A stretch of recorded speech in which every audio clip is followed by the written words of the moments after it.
Recording in progress. 네, 그러면 오늘 강의 시작하도록 하겠습니다. 네, 오늘의 강의의 주제는 왕이 다스리는 예루살렘이라는 주제로 여러분들에게 강의를 전달하도록 하겠습니다. 네, 우리가 지금 이제 그 하나님의 도시 성경신학이라는 주제로 강의를 진행하고 있습니다. 그리고 오늘 벌써 세 번째 강의가 진행이 됩니다. 네, 오늘 강의는 다음에 네 개의 목차로 진행이 됩니다. 예루살렘의 두 왕이라는 내용으로 첫 번째 목차로 여러분들에게 말씀드릴 예정입니다. 두 번째는 왜 다윗 왕조인가? 그 부분을 말씀드리고 그런 다음에 하나님의 도시 예루살렘 성전에 대해서 말씀드리도록 하겠습니다. 그러면서 오늘 강의를 마무리하도록 하겠습니다. 우리가 이제 성경을 읽으면, 특히 시편 말씀을 읽으면 예루살렘, 즉 시온은 하나님의 도시라는 것을 우리는 알 수가 있습니다. 그래서 우리가 이제 오늘 강의를 시작하기 전에 시편 24편, 47편, 그리고 99편의 말씀을 읽었습니다. 이 세 개의 시편의 말씀이 이제 그 시온, 예루살렘이 왕이신 하나님의 도시라는 그 증거가 됩니다. 그래서 시편 99편, 47편, 그리고 24편의 말씀을 우리가 한 번씩 더 읽도록 하겠습니다. 그리고 전부를 읽는 것이 아니라 강의 안에 있는 말씀 일부를 우리가 함께 읽도록 하겠습니다. 먼저 시편 99편 1절에서 2절 말씀 읽겠습니다. 주님께서 다스리시니 뭇 백성아 떨어라. 주님께서 그룹 위에 앉으시니 온 땅아 흔들려라. 시온에 계시는 주님은 위대하시다. 만 백성 위에 우뚝 솟은 분이시다. 아멘. 이 말씀을 통해서 우리가 알 수 있는 것은 이것입니다. 온 땅 중에서 주님께서는 어디에 앉아 계신다는 것을 우리가 볼 수 있습니까? 시온에 앉아 계신다는 것을 볼 수 있습니다. 시온에는 예루살렘 성이 있기 때문에 예루살렘에 앉아 계신다, 이렇게 우리는 해석할 수가 있습니다. 이어서 시편 47편 말씀 다시 한번 읽겠습니다. 시편 47편 1절에서 5절까지의 말씀입니다. 만 백성아 손뼉을 쳐라. 하나님께 기쁨의 함성을 외쳐라. 주님은 두려워할 지존자이시며 온 땅을 다스리는 크고도 큰 왕이시다. 주님은 만 백성을 우리에게 복종케 하시고 문 나라를 우리 발 아래 무릎 꿇게 하신다. 주님은 우리에게 땅을 선택해 주셨다. 이 땅은 주님께서 사랑하시는 야곱의 자랑거리였다. 환호 소리 크게 울려 퍼진다. 하나님이 보좌에 오르신다. 나팔 소리 크게 울려 퍼진다. 주님이 보좌에 오르신다. 아멘. 이 말씀에서 4절 말씀을 따르면 무엇이 나옵니까? 하나님께서 땅을 선택했다고 말씀이 적혀져 있습니다. 그 땅은 아마도 시온, 예루살렘에 해당이 될 것입니다. 그리고 하나님께서는 그 시온산, 예루살렘에 있는 보좌에 오르십니다. 이어서 시편 24편 말씀 보도록 하겠습니다. 3절 그리고 7절부터 10절까지의 말씀입니다. 우리 함께 읽겠습니다. 누가 주님의 산에 오를 수 있으며 누가 그 거룩한 곳에 들어설 수 있느냐? 문들아 너희 머리를 들어라. 영원한 문들아 활짝 열려라. 영광의 왕께서 들어가신다. 영광의 왕이 누시냐? 힘이 세고 용맹하신 주님이시다. 전쟁의 용사이신 주님이시다. 문들아 너희 머리를 들어라. 영원한 문들아 활짝 열려라. 영광의 왕께서 들어가신다. 영광의 왕이 누시냐? 만군의 주님, 그분이야말로 영광의 왕이시다. 아멘. 이 말씀에 따르면 주님의 산이 있다는 것은 우리가 알 수 있습니다. 그리고 주님의 산은 우리가 계속 살펴보았던 것처럼 시온산 예루살렘입니다. 그런데 그 산이 있는 그 성은 누구의 성입니까? 주님의 성입니다. 그렇기 때문에 이제 7절에서 10절 말씀에서 그 영광의 왕께서 들어가신다고 말씀이 적혀져 있는 것입니다. 이렇게 우리는 주님의 산, 그 시온에서 하나님께서 왕으로 다스리신다는 것을 살펴볼 수가 있었습니다. 그런데 여러분, 이렇게 하나님께서 선택하신 예루살렘, 시온을 하나님께서 왕으로서 다스리고 계시는데 그 가운데 누가 또 다스립니까?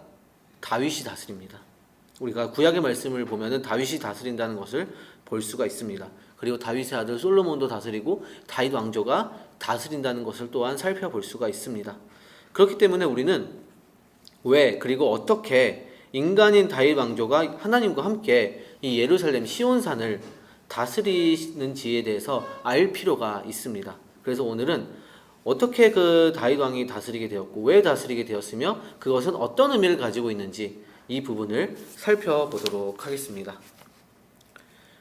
이 부분을 살펴보기 위해서는 시편 78편을 살펴볼 필요가 있습니다. 제가 시편 78편에 대한 내용을 간략하게 정리를 해드릴게요. 시편 78편은 에브라임 지파 대신 유다 지파를 하나님께서 선택하시고 그리고 시온산을 선택하시고 그리고 다윗 왕조를 선택하시는 그 말씀이 담겨져 있습니다. 그래서 시편 78편 전체를 보기보다는 일부의 말씀 한번 보도록 할게요. 굉장히 길어서 일부만 보도록 하겠습니다. 시편 78편 67절에서 72절까지의 말씀입니다. 우리 함께 읽겠습니다. 그리고 주님은 요셉의 장막을 버리시고 에브라임 지파도 선택하지 아니하셨다. 오히려 유다 지파만을 선택하셨으며 그가 사랑하신 시온선을 뽑으셨다. 그곳에서 주님은 주님의 성소를 높은 하늘처럼 세우셨다. 영원히 흔들리지 않는 터전 위에 세우셨다. 주님의 종 다윗을 선택하시되 양의 우리에서 일하는 그를 뽑으셨다. 암양을 돌보는 그를 데려다가 주님의 백성 야곱과 주님의 유산 이스라엘의 목자가 되게 하셨다. 그는 한결같은 마음으로 그들을 기르고 슬기로운 손길로 그들을 인도하셨다. 아멘. 이 말씀을 보면은 하나님께서 유다와 그리고 다윗 왕조 이렇게 선택했다는 것을 우리는 알 수가 있습니다. 그렇다면 질문을 다시 한번 드려요. 왜 하나님께서는 유다의 다윗 왕조를 선택하셨을까요? 그리고 여기서 보면은 에브라임 지파를 또 선택하지 않았다고 나와 있어요. 그럼 왜 에브라임 지파를 하나님께서 선택하지 않았다고 보십니까? 이 부분에 대해서 먼저 우리가 함께 알아가는 시간을 가지도록 하겠습니다. 우리가 이제 성경 말씀을 읽다 보면 특히 구약의 말씀을 읽다 보면 하나님께서는 에브라임 지파와 유다 지파를 특별하게 선택하셨다는 것을 볼 수가 있습니다. 먼저 그 과정을 살펴보도록 할게요. 먼저 에브라임 지파를 하나님께서 어떻게 선택하셨는지를 보도록 하겠습니다. 에브라임 지파에 대한 선택을 보기 위해서는 하나님께서 에브라임의 아버지를 어떻게 선택했는지를 볼 필요가 있습니다. 에브라임의 아버지는 요셉입니다. 야곱의 11번째 아들입니다. 하나님께서 요셉을 선택하시는 장면을 보도록 하겠습니다. 창세기 37장 5절에서 7절 그리고 9절에서 11절까지의 말씀입니다. 우리 함께 읽겠습니다. 한 번은 요셉이 꿈을 꾸고서 그것을 형들에게 말한 일이 있는데 그 일이 있은 뒤로부터 형들은 그를 더욱더 미워하였다. 요셉이 형들에게 말하였다. 내가 꿈꾸는 이야기를 한번 들어보셔요. 우리가 밭에서 곡식단을 묶고 있었어요. 그런데 갑자기 내가 묶은 단이 우뚝 일어서고 형들의 단이 나의 단을 둘러서서 절을 하였어요. 얼마 뒤에 그는 또 다른 꿈을 꾸고 그것을 형들에게 말하였다. 들어보셔요. 또 꿈을 꾸었어요. 이번에는 해와 달과 별 한 개가 나에게 절을 했어요. 그가 아버지와 형들에게 이렇게 말할 때 그의 아버지가 그를 꾸짖었다. 내가 꿈꾸니 무엇이냐? 그래, 나하고 너의 어머니하고 너의 형들이 함께 너에게로 가서 땅에 엎드려서 너에게 절을 할 것이란 말이냐? 그의 형들은 그를 시기하였지만 아버지는 그 말을 마음에 두었다. 아멘. 이 말씀을 통해서 알 수 있는 것이 무엇입니까? 요셉의 아버지 야곱에게는 12아들이 있었습니다. 그런데 11명의 아들과 또 요셉의 아버지 야곱과 또 어머니가 요셉을 섬긴다는 말씀이 여기에 나와 있습니다.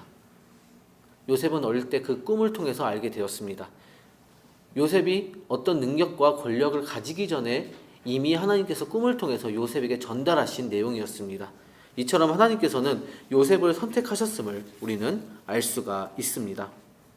그리고 하나님께서는 요셉의 둘째 아들 에브라임을 선택하십니다. 어떻게 선택하셨는지 우리가 또 창세기 말씀을 통해서 알아가는 시간 가지도록 하겠습니다. 창세기 48장 11절에서 14절 그리고 20절, 22절의 말씀 우리 함께 읽겠습니다. 이스라엘이 요셉에게 말하였다. 내가 너의 얼굴을 다시 볼 것이라고 생각도 못하였는데 이제 하나님은 내가 너의 자식들까지 볼 수 있도록 허락하셨구나. 요셉은 이스라엘의 무릎 사이에 두 아이들이 물러가게 하고 땅에 얼굴을 대고 엎드려서 절하였다. 그런 다음에 요셉은 두 아이를 데려다가 오른손으로는 에브라임을 이끌어서 이스라엘의 왼쪽에 서게 하고 왼손으로 므낫세를 이끌어서 이스라엘의 오른쪽에 서게 하였다. 그런데 이스라엘은 에브라임이 작은 아들인데도 그의 오른손을 에브라임의 머리 위에 얹고 므낫세는 맏아들인데도 그의 왼손을 므낫세의 머리 위에 얹었다. 야곱이 그의 팔을 엇갈리게 내민 것이다. 그날 야곱은 이렇게 그들을 축복하였다. 이스라엘 백성이 너희의 이름으로 축복할 것이니 하나님이 너를 에브라임 같고 모네사와 같게 하시기를 빈다 할 것이다. 이렇게 야곱은 에브라임을 므낫세보다 앞세웠다. 그리고 내 형제들 위에 군림할 너에게는 세겜을 더 준다. 세겜은 내가 칼과 활로 아모리 사람의 손에서 빼앗은 것이다. 아멘. 이스라엘은 야곱을 의미합니다. 야곱의 다른 이름이 이스라엘이었죠. 이스라엘이 이제 야곱의 아들 요셉의 아들인 므낫세와 에브라임을 축복하고자 합니다. 그리고 오른손으로 축복한다는 건 더 큰 축복을 준다는 의미였어요. 그 당시에는 이런 의미를 가지고 있었습니다. 그렇기 때문에 요셉은 이제 므낫세와 에브라임을 배치시키죠. 특별히 므낫세에게 야곱의 오른손으로 축복받도록 배치를 시켰습니다. 그렇지만 야곱은 손을 엇갈려서 오른손으로 에브라임을 축복하였습니다. 에브라임에게 더 큰 축복을 주었습니다.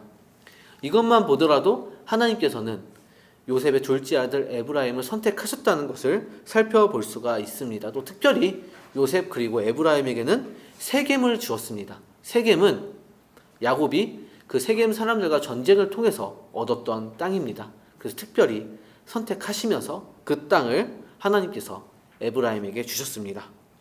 이렇게 하나님께서 야곱의 12아들 요셉의 둘째 아들 에브라임을 선택하셨다는 것을 우리는 살펴볼 수가 있었습니다. 그렇지만 하나님께서는 에브라임뿐만 아니라 야곱의 네 번째 아들인 유다를 축복하십니다. 그 축복에 대한 말씀이 창세기 49장 말씀에 적혀 있습니다. 이 말씀은 제가 읽어드리도록 하겠습니다. 유다야, 너의 형제들이 너를 찬양할 것이다. 너의 원수의 멱살을 잡을 것이다. 너의 아버지의 아들들이 내 앞에 무릎을 꿇을 것이다. 유다야, 너는 사자 새끼 같을 것이다. 나의 아들아, 너는 움킨 것을 찢어먹고 굴로 되돌아갈 것이다. 엎드리고 웅크리는 모양이 수사자 같기도 하고 암사자 같기도 하니 누가 감히 범할 수 있으랴. 임금의 지휘봉이 유다를 떠나지 않고 통치자의 지휘봉이 자손 만대까지 이를 것이다. 권능으로 그 자리에 앉을 분이 오시면 만민이 그에게 순종할 것이다. 그는 나귀를 포도나무에 매며 그 암나귀 새끼를 가장 좋은 포도나무 가지에 맬 것이다. 그는 옷을 포도주에다 빨며 그 겉옷은 포도의 붉은 즙으로 빨 것이다. 그의 눈은 포도주 빛보다 진하고 그의 이는 우유 빛보다 희을 것이다. 아멘. 하나님께서 유다에게 무슨 축복을 주셨습니까? 10절 말씀을 참고하면 이해가 됩니다. 임금의 지휘봉이 유다를 떠나지 않게 하신다고 말씀하셨습니다. 유다에게 무슨 권위를 주셨습니까? 왕의 권위를 주시며 하나님께서는 유다에게 축복을 주셨습니다. 우리는 이렇게 하나님께서 에브라임과 유다를 선택하셨다는 것을 살펴볼 수가 있었습니다. 이후에 이스라엘 백성들은 이제 이집트 땅에 있다가 이집트를 탈출한 이후 가나안 땅을 향해 나아가는 여정으로 나아가게 됩니다. 우리가 지금 신명기 말씀을 매주 홀수주마다 보고 있는데 그 내용이 거기에 담겨져 있죠. 그때 하나님께서는 이제 에브라임과 유다를 선택하셨다는 것을 보여주십니다. 우리는 말씀을 통해서 그 선택하심을 볼 수가 있습니다. 그것을 어디서 볼 수 있습니까? 가나안 땅 입성 과정에서 순종하였던 두 사람을 통해서 우리는 볼 수가 있습니다. 두 사람은 누구였습니까? 여호수아와 갈렙이었습니다. 에브라임의 대표 여호수아와 유다의 대표 갈렙이었습니다. 우리는 이제 그 두 사람을 통해서 하나님께서 두 지파를 선택하셨음을 알 수가 있는데 그와 관련된 말씀을 한번 보도록 하겠습니다. 말씀은 신명기 3장 28절 그리고 여호수아 10장 10절에서 12절 말씀입니다. 우리 함께 두 말씀 읽도록 하겠습니다. 너는 여호수아에게 너의 직분을 맡겨서 그를 격려하고 그에게 용기를 주어라. 그는 이 백성을 이끌고 건너갈 사람이며 내가 보는 땅을 그들에게 유산으로 나누어 줄 사람이다. 아멘. 이 말씀을 통해서 우리는 무엇을 알 수 있습니까? 하나님께서 에브라임을 선택하셨는데 순종한 여호수아를 통해서 하나님께서 그 역사를 보여주셨습니다. 특별히 여호수아는 이스라엘 백성의 지도자가 되었습니다. 이어서 여호수아 14장 10절에서 12절 말씀 읽겠습니다. 이제 보십시오. 주님께서 모세에게 이 일을 말씀하신 때로부터 이스라엘 백성이 광야에서 생활하며 45해를 지내는 동안 주님께서는 약속하신 대로 나를 살아남게 하셨습니다. 보십시오. 이제 나는 85살이 되었습니다. 모세가 나를 정탐꾼으로 보낼 때와 같이 나는 오늘도 여전히 건강하며 그때와 마찬가지로 지금도 힘이 넘쳐서 전쟁하러 나가는 데나 출입하는 데에 아무런 불편이 없습니다.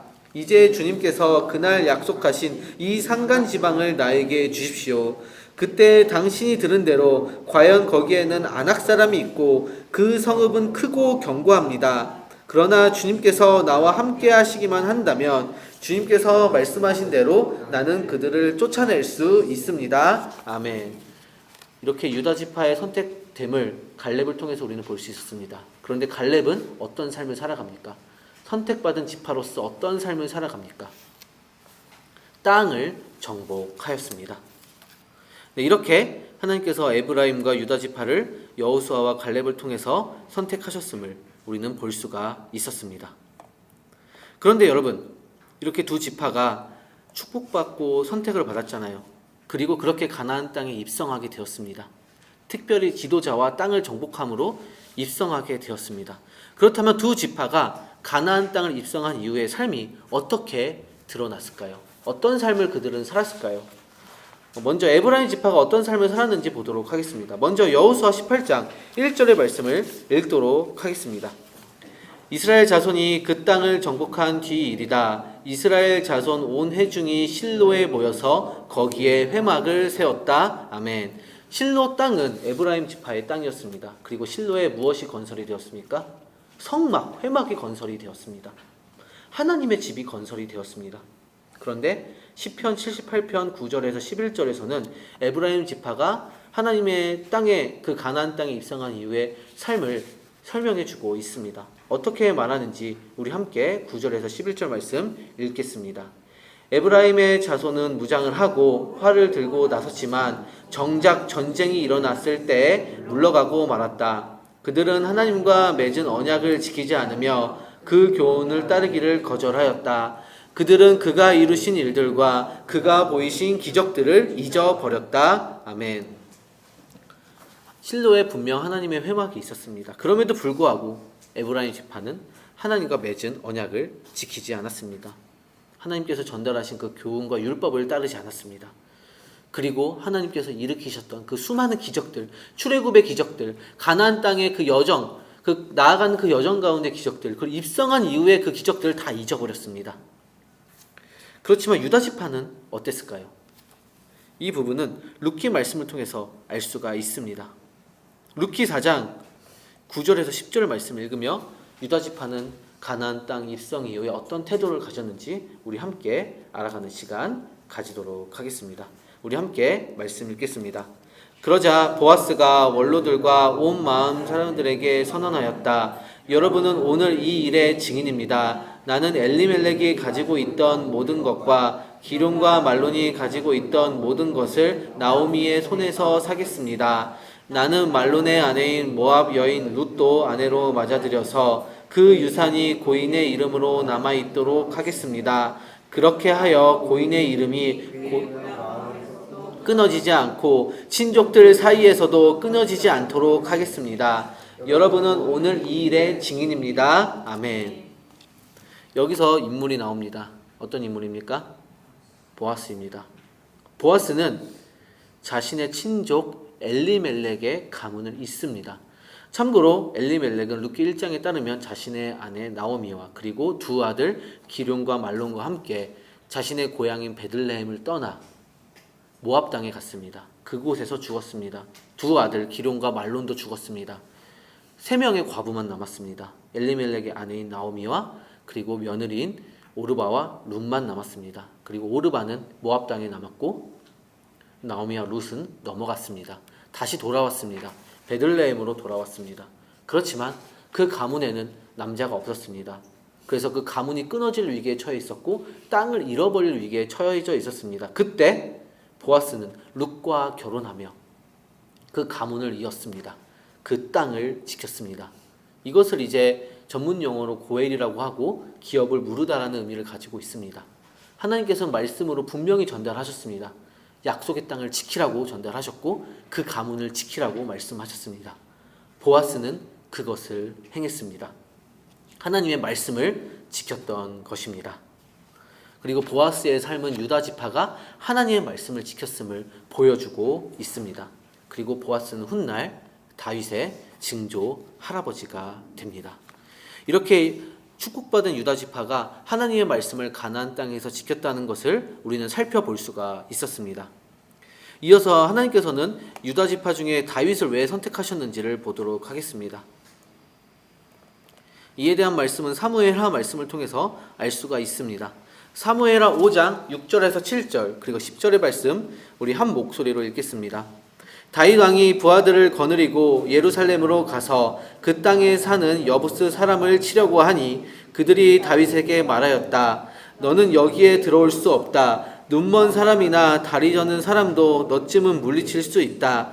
그들은 다윗이 그곳으로 들어올 수 없을 것이라고 생각한 것이다. 그러나 다윗이 시온 산성을 점령하였으므로 그곳의 이름을 다윗성이라고 하였다. 만군의 주 하나님이 다윗과 함께 계심으로 다윗이 점점 강대해졌다. 아멘. 유다 지파의 다윗 왕은 왕이 된 이후에 예루살렘 성을 정복하였습니다. 시온 땅을 정복하였습니다. 하나님께서 원하시는 그 땅을 정복하였습니다. 그 이후에 다음에 일을 합니다. 어떤 일을 하는지 한번 보도록 하겠습니다. 사무엘하 6장의 말씀입니다. 6장 12절에서 15절 말씀 우리 한 목소리로 읽겠습니다. 누군가가 오벳에돔의 집에 하나님의 궤를 보관하였기 때문에 주님께서 오벳에돔의 집과 그에게 딸린 모든 곳에 복을 내려주셨다는 소식을 다윗 왕에게 전하였다. 그리하여 다윗은 기쁜 마음으로 가서 하나님의 궤를 오벳에돔의 집에서 다윗성으로 가지고 올라왔다. 궤를 옮길 때에 그는 큰 축제를 벌였다. 다윗은 주님의 궤를 맨 사람들이 6걸음을 옮겼을 때 행렬을 멈추게 하고 소와 살찐 양을 제물로 잡아서 바쳤다. 그리고 다윗은 모시로 만든 에봇만을 걸치고 주님 앞에서 온 힘을 다하여 힘차게 춤을 추었다. 다윗과 온 이스라엘 가문은 환호성을 울리고 나팔 소리가 우렁찬 가운데 주님의 궤를 옮겨왔다. 아멘. 다윗 왕은 무엇을 하였습니까? 시온산 그 예루살렘 성을 정복한 이후에 그 하나님이 계시는 증거궤를 가지고 왔습니다. 그 예루살렘 성으로 가지고 왔습니다. 가지고 와서 무엇을 세웁니까? 예배를 세웠습니다. 그리고 하나님의 이름을 찬양하였습니다. 그 가운데서 우리는 무엇을 알 수 있습니까? 다윗 왕이 하나님을 따랐다는 것을 알 수 있습니다. 다윗이 하나님께 순종하였다는 것을 알 수가 있습니다. 하나님께서는 이렇게 하나님을 따랐던 유다 지파를 선택하셨습니다. 그리고 유다 지파 중에 하나님께 순종하였던 다윗 왕을 선택하셨습니다. 그렇지만 하나님께서 다윗 왕조 그 가문을 단순히 다윗 왕관뿐만 아니라 다윗 왕의 아들과 그 아들들인 그 가문 그 왕조를 선택하신 이유가 또한 있습니다. 그 최종적 이유는 우리가 다음 챕터에서 살펴볼 예정입니다. 다만 오늘 지금 챕터에서 우리는 무엇을 볼 수 있다고 정리할 수 있겠습니까? 말씀드렸던 것처럼 유다 지파와 다윗 왕을 하나님께서 선택하셨다는 것을 우리는 볼 수가 있습니다. 그럼 이어서 왜 다윗 왕조를 선택하셨는지를 보도록 하겠습니다. 그런데 그것을 보기 전에 다음의 말씀을 먼저 볼 예정입니다. 어떤 것을 볼 것인지 우리가 이제 사무엘하 말씀을 통해서 알아가는 시간을 가지도록 하겠습니다. 사무엘하 7장 1절에서 2절 말씀 우리 함께 읽겠습니다. 주님께서 사방에 있는 모든 원수에게서 다윗 왕을 안전하게 지켜주셨으므로 왕은 이제 자기의 왕궁에서 살게 되었다. 하루는 왕이 예언자 나단에게 말하였다. 나는 백향목 왕궁에 사는데 하나님의 궤는 아직도 휘장 안에 있습니다. 아멘. 어떤 내용이냐면 다윗의 고민을 우리가 이 말씀을 통해서 살펴볼 수가 있습니다. 분명 다윗은 이스라엘의 왕입니다. 그리고 왕으로서 하나님의 궤 그리고 그 휘장을 다윗성으로 옮겼습니다. 그렇지만 자신이 살고 있는 곳은 분명 왕궁이었습니다. 그렇지만 그 하나님이 계시는 그 증거궤는 어디에 있었습니까? 왕궁이 아니라 여전히 성소한 휘장, 자신이 보기에 자신보다 보잘것없는 곳에 있다는 것으로 보여졌습니다. 그래서 다윗은 그것을 고민했습니다. 하나님의 궤가 있을 하나님의 집을 만들기를 다윗은 원했고 다윗은 그것을 고민하였습니다. 그런데 이것에 대해서 하나님께서는 어떻게 답하십니까? 하나님의 답을 우리가 함께 보도록 하겠습니다. 사무엘하 7장 4절에서 7절 말씀입니다. 우리 함께 읽겠습니다. 그러나 바로 그날 밤에 주님께서 나단에게 말씀하셨다. 너는 내 종 다윗에게 가서 전하여라. 나 주가 말한다. 내가 살 집을 네가 지으려고 하느냐? 그러나 나는 이스라엘 자손을 이집트에서 데리고 올라온 날로부터 오늘에 이르기까지 어떤 집에서도 살지 않고 오직 장막이나 성막에 있으면서 옮겨 다니며 지냈다. 내가 이스라엘 온 자손과 함께 옮겨 다닌 모든 곳에서 내가 나의 백성 이스라엘을 돌보라고 명한 이스라엘 그 어느 지파에게라도 나에게 백향목 집을 지어주지 않은 것을 두고 말한 적이 있느냐? 아멘. 하나님께서는 그 다윗의 고민과 그 다윗의 선택을 거부하십니다. 선지자 나단을 통해서 다윗의 제안을 거부하십니다. 그 이유는 무엇입니까? 하나님께서는 어떤 집에도 거하지 않으셨다고 말씀하십니다. 어떤 집에서도 살지 않고 오직 장막에서만 계셨음을 하나님께서는 말씀하셨습니다. 그렇지만 하나님께서는 다윗의 그 고민과 제안을 거부하시면서도 다음에 말씀을 하십니다. 어떤 말씀을 하셨는지 이 또한 알아가는 시간 가지도록 하겠습니다. 사무엘하 7장 10절의 말씀입니다. 제가 읽어드리도록 하겠습니다. 이제 내가 한 곳을 정하여 거기에 내 백성 이스라엘을 심어 그들이 자기의 땅에서 자리 잡고 살면서 다시는 옮겨 다닐 필요가 없도록 하고 이전과 같이 악한 사람들에게 억압을 받는 일도 없도록 하겠다.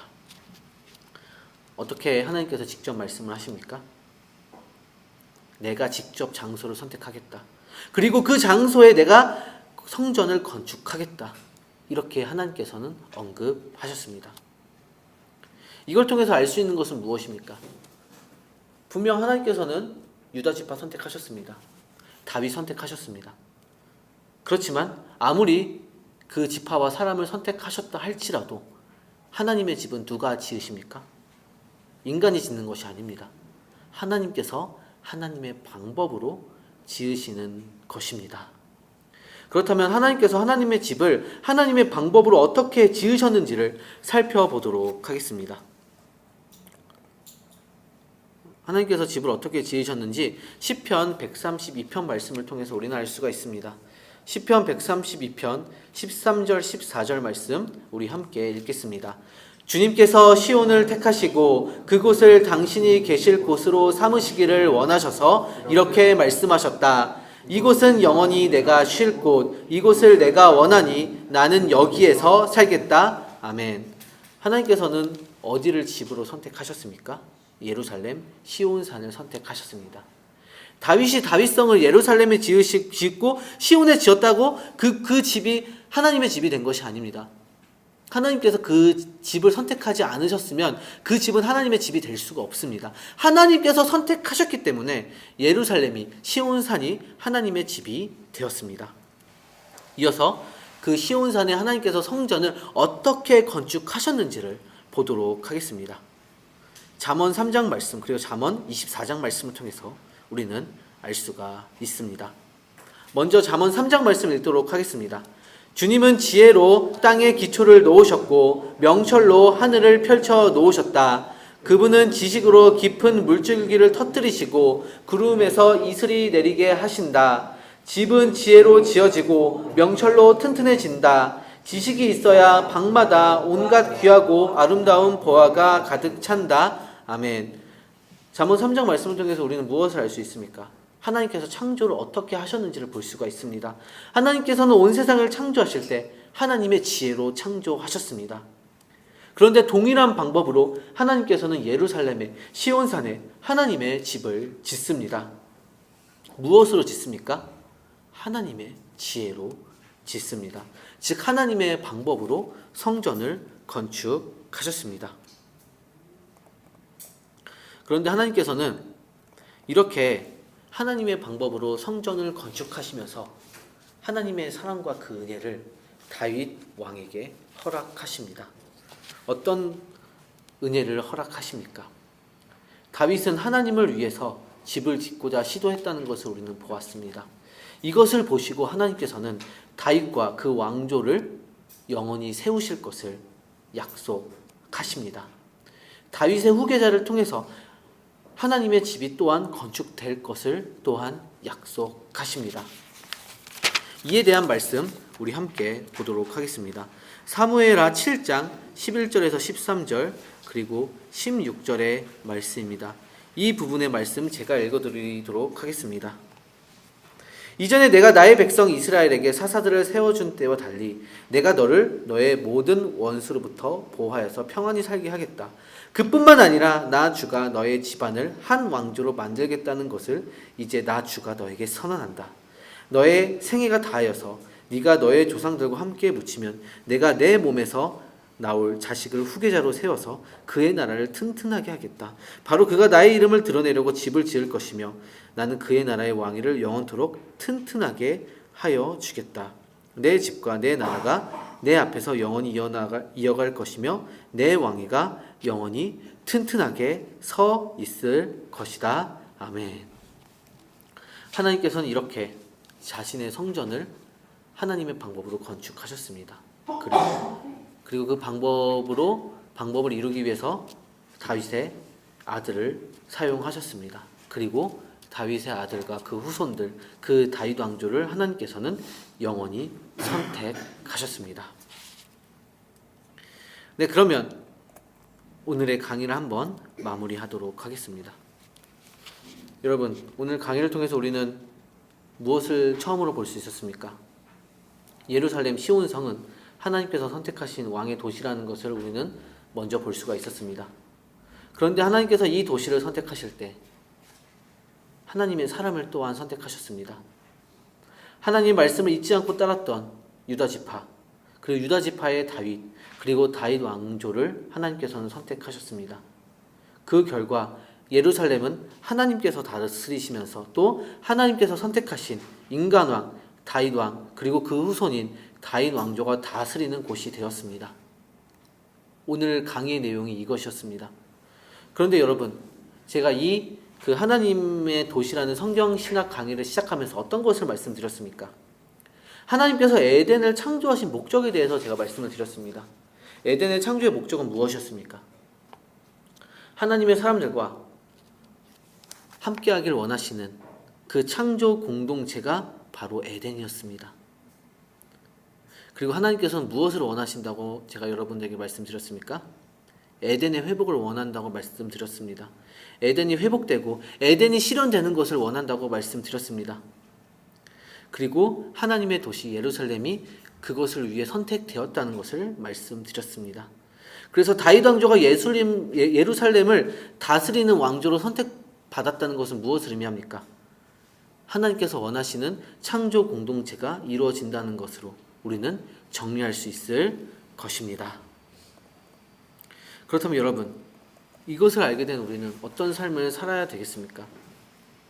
하나님께서 다윗 왕조와 예루살렘을 선택하셔서 함께 하신 것처럼, 그렇게 창조 공동체를 만들어 가셨던 것처럼, 그 에덴의 완성을 이루셨던 것처럼 하나님께서는 하나님의 사람을 선택하셔서 그 창조 공동체를 만들어 가기를 원하십니다. 그리고 하나님의 사람들을 왕같은 제사장으로 삼으시기를 원하십니다. 또 성령을 통해서 하나님의 사람 안에 하나님께서는 거하시기를 원하십니다. 참고로 하나님께서 은혜로 하나님의 백성들을, 하나님의 사람들을 선택하십니다. 그리고 선택받은 자들은 하나님의 말씀에 순종하는 삶으로 부르심을 받게 됩니다. 그리고 말씀과 예배에 순종하고 하나님을 집을 세워가는 삶을 살아가게 됩니다. 그리고 하나님께서는 그들과 함께 하십니다. 그렇기 때문에 우리는 어떤 삶을 살아야 되겠습니까? 분명 선택받은 자입니다. 순종하는 삶 살아가야 합니다. 그리고 다윗과 그 다윗 왕조가 창조의 목적을 실현해 갔던 것처럼, 예루살렘 성전에서 그것을 실현해 갔던 것처럼 우리 또한 그 삶을 실현해 가는 자들이 되어야 할 것입니다. 이 삶을 살아가시기를 바랍니다. 날마다 그 성전을 만들어 가며 하나님과 그 창조의 목적을 실현해 가는 여러분들이 되시기를 바랍니다. 네, 오늘 강의 여기서 마무리하도록 하겠습니다.